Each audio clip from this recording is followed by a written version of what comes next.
એક તરફ smart city અમદાવાદના મોટા મોટા દાવાઓ તંત્ર દ્વારા કરવામાં આવી રહ્યા છે ને બીજી તરફ વગર વરસાદે હાલ ઉનાળાની સિઝન ચાલી રહી છે ને આ રસ્તામાં તમે જે પાણી જોઈ રહ્યા છો તે કોઈ વરસાદનું પાણી નથી.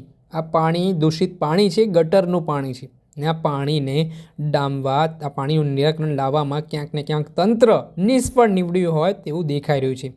લાખો રૂપિયાનો પગાર મેળવનાર ઇજનેરો છે તે માત્ર એસી ચેમ્બરોમાં બેસીને આરામ કરતા હોય તે સ્થિતિનું નિર્માણ થયું છે, કેમ કે લોકોને આવા દૂષિત પાણીમાંથી પસાર થવા માટે મજબૂર બનવું પડી રહ્યું છે ને લોકોને રોગચાળો ફાટી નીકળે તે પ્રકારની ભીતિ પણ સેવાઈ રહી છે.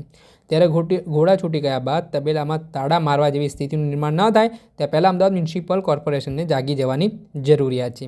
ઘટના છે અમદાવાદના નિકોલ વિસ્તારમાં. છેલ્લા કેટલાક સમયથી ડ્રેનેજના પાણી રોડ પર ફરી જવાના કારણે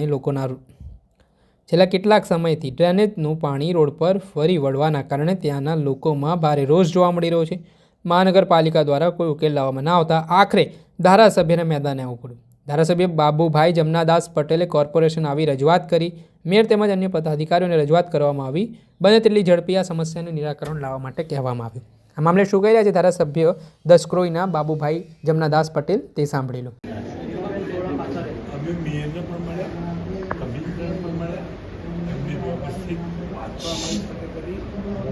એમને અમે એમ વાત કરી કે હાલ જે પાણી ભરવું ગયું કૂક ઓર કૂક જે કંઈ કરવું પડે કરો અને પાણીનો નિકાલ, બાકી તો કામ ચાલુ છે. સામે જો કેટલા દિવસની અંદર નિકાલ થશે? સમસ્યા ત્યાં સુધી આ સમસ્યા બે ત્રણ દિવસ પણ ટેમ્પરરી નિકાલ થઈ.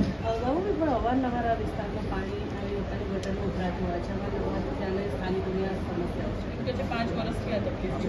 310 જે લાઈન છે એમાંથી પ્રોબ્લેમ છે, પણ એક કામ 24 કલાક ચાલે છે જે આલા માટે. બીજું કામ કાયમી ઉકેલનું પણ ચાલે છે. આ પ્રોબ્લેમ માત્ર 15 દિવસથી 10-15 દિવસ પૂરતો છે અને દોઢ મહિના પછી તો 15 વર્ષથી 25 વર્ષ સુધી કોઈ પ્રોબ્લેમ નહીં આવે એની ખાતરી આવે. 25 વર્ષ એટલું સરસ કામ આ જીવનથી કાયમી કામ, નો પ્રોબ્લેમ. કોઈ ગટર નામનો પ્રોબ્લેમ ત્યાં ચોકમાં આવશે જ નહીં. અત્યારે જે પાણી ભરેલું છે એને કરવાનું શું? એ અમે ટેમ્પરરી એમને વિચારવું કે ક્યાં જોવો છે. કાલે ફરી એક સર્વે કરવા તમારે કે આપણે શું કરીએ, હું કેમ હું તો ટેમ્પરરી પાણીને દૂર કરીએ અને એમને પણ અમને સપોર્ટ કરે કે આપણે ચેક કરી લઈએ છીએ આ પાણીને ક્યાં નાખવું, કઈ રીતે કાઢવું. તો અને આમે પાણી અત્યારે નથી, અત્યારે તમે જો નથી પાણી માત્ર 3 વાગ્યા સુધી 10 થી 4 અને એ પણ જલ્દી પતી જાય છે.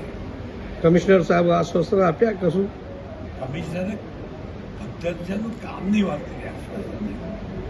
એમને આખી અમારી સાથે બેસી વાતને સમજ્યા, અધિકારીઓને બીજાને બોલાયા કે ભાઈ આ શું કરીએ. તો ગોપાલ ચોકનો પ્રશ્ન પત્ર અધિકારીઓ પણ ખૂબ દિલથી ધ્યાનથી કામ આપ્યું. આ સવારે અધિકારીઓ સ્થળ પર આવ્યા હતા, એમને જે સ્થળની મુલાકાત લીધી, એમને જે વાત કરી એ વાત પણ કમિશનરે કરી. કમિશનર પણ વાતને સમજ્યા અને આનો રસ્તો નીકળ્યો, નક્કી નીકળ્યો છે.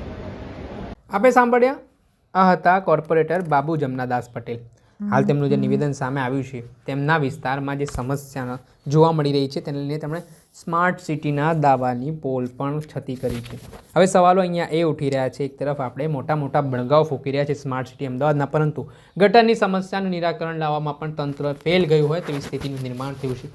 ત્યારે જોવાનું રહ્યું કે સ્માર્ટ સિટીના દાવા કરતા સત્તાધીશો છે, અધિકારીઓ છે, તે ક્યારે ખરેખર આ સ્માર્ટ સિટીને સાર્થક કરે છે ખરા અર્થમાં, તે આગામી સમયમાં ખબર પડશે. દર્શક મિત્રો, એન કવરેજ ન્યૂઝને આપ લાઇક કરી લો, સબસ્ક્રાઇબ કરી લો અને શેર કરવાનું ભૂલતા નહીં.